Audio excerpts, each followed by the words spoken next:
this is Ree here. Thank you so much for joining me. I really appreciate everyone. Thank you so much for liking and subscribing. It really helps me a lot.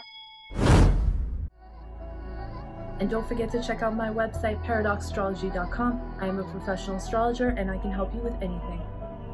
If you like occult and astrology videos, consider joining my Patreon where I upload exclusive videos I don't put on YouTube. Okay, let's get into this video. I just want to talk about karma and karmic traces. So how we live, we carry this conditioning and we carry these seeds with us wherever we go because of the things we've been through, our experiences, our cultural conditioning, our social conditioning, our belief systems, our environment, our situation, and we often blame everything outside of ourselves for our unhappiness. And the thing is, nothing on the outside bothers you unless you haven't dealt with it on the inside. And this is actually what we strive for when we do certain practices, is to eliminate these karmic traces. Now, karma is very misunderstood. It's thought to be almost like a being that comes around and gives you what you deserve in a way, but it's not. Karma means actions, and karmic traces are the result of our actions. That's why if you move somewhere because you don't like your city, environment, place, and you think it's going to be better once you move, but once you do move, you're going to slowly figure out that your problems start popping up regardless because they follow you, because wherever I go, there I am.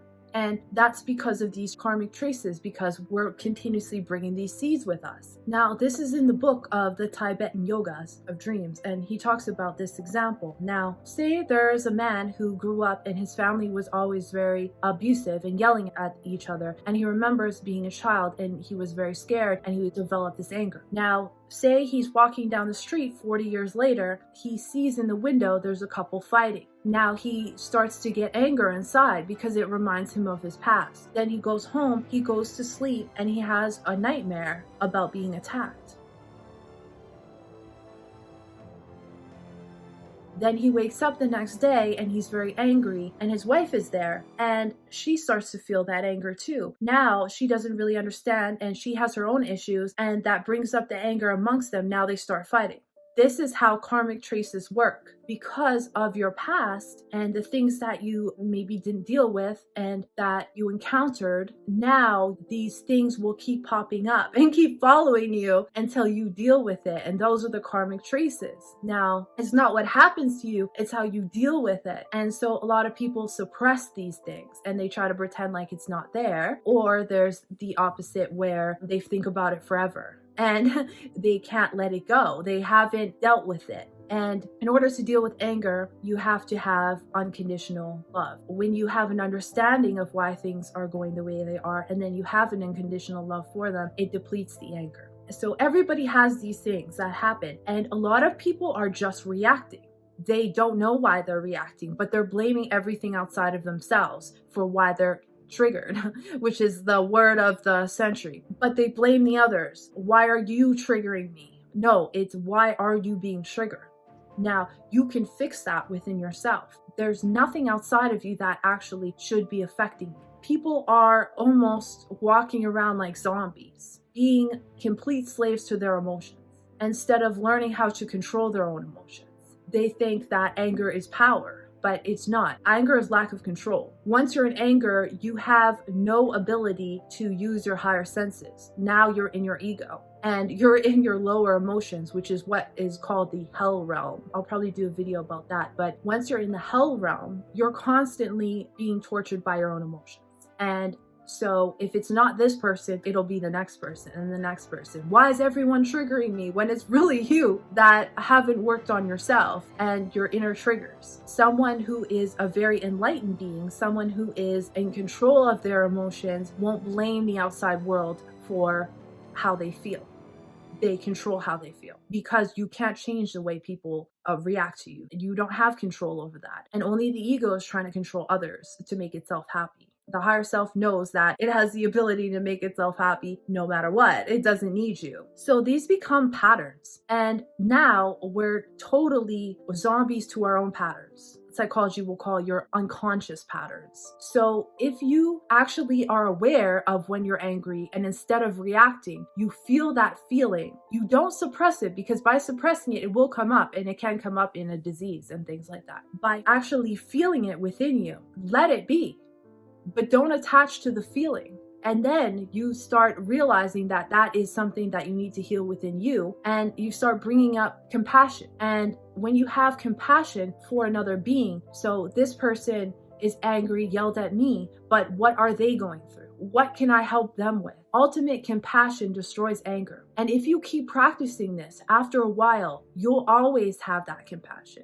The anger will no longer come up, and you'll just go straight to compassion every single time, and then you'll dissipate your anger completely, and now you're in complete control of your life. And these are the karmic traces that happen when we die. When we die, if we haven't worked on ourselves, a majority of people will relive all your traumatic experiences when you die, and that's why it's so painful to leave this earth, because we're so attached to these traumas. And if you learn to let that go, then you can actually not even have to go through this. That's why there's meditations, and all the meditations do, the mantras, the practice of yoga, the practice of mudras, all of this, what it does is it gets rid of these karmic traces, which is your unconscious thoughts. And it makes you conscious of the unconscious thoughts, so you can actually deal with it and let it go. Because you'll realize that none of these thoughts are actually valid thought. It is valid to you because you feel it, right? But it's only because you're in this level of consciousness. When you raise your level of consciousness, it's not going to affect you anymore. And so you can use this understanding to avoid creating more negativity in your life, to creating more problems. When we act out of anger, that's what causes wars. That's what causes violence. That's what causes destruction. And when you're acting out of that, you're not acting out of your higher self. So you no longer have access to your innate powers and your abilities to see through the truth and know what the truth is. Now you're just blinding yourself in an illusionary world, and you can't gain control over a situation if you're in illusion. And so anger brings you more into the Maya, the illusion of the world. And the higher self brings you into the reality and the truth of the world. So in order to see the truth comes from compassion. Compassion is our highest level of vibration that we can achieve as human beings, but it is the lowest vibration that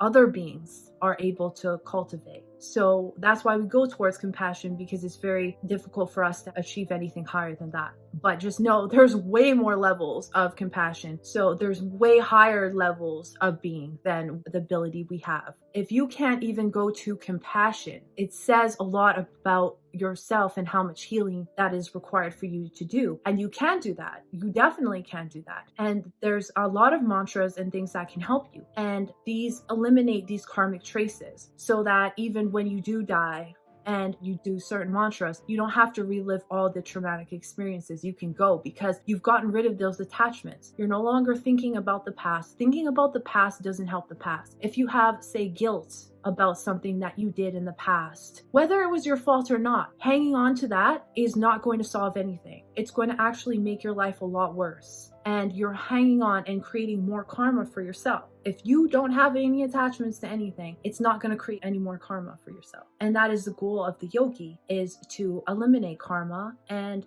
to remain in a higher state of being. And so I think we can learn a lot from them. So I just wanted to share that with you, and I really thank you for watching. I'll see you next time.